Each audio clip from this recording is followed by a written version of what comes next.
আপোনালোকে নিশ্চয় দেখিছে ইয়াতে আমাৰ ট্ৰেন্সপৰ্ট ডিপাৰ্টমেণ্ট লগতে ফৰেষ্ট বিভাগেও আমাক আজি সহায় কৰিছে। এক্সাইজটো আছেই আৰু পুলিচ বিভাগটো আছেই।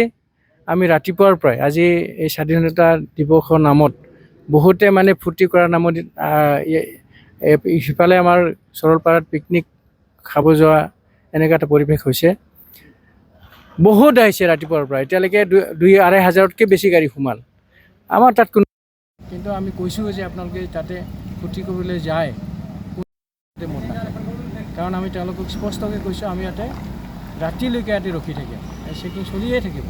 গতিকে মদ খাই যদি কোনোবা আহে আমাৰ ইয়াতে চেকিংটো চলিবই, মেচিন আছে আমাৰ হাতত। গতিকে তেওঁলোকে নিয়মৰ মানে মুখামুখি হ'ব লাগিব।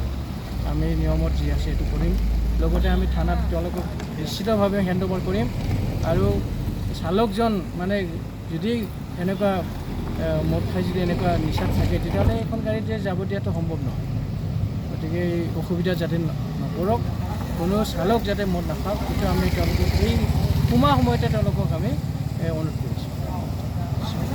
সেইটো আৰু আমাৰ এই ফৰেষ্ট এৰিয়াটো তাতে 40তকৈ বেছি নহয়।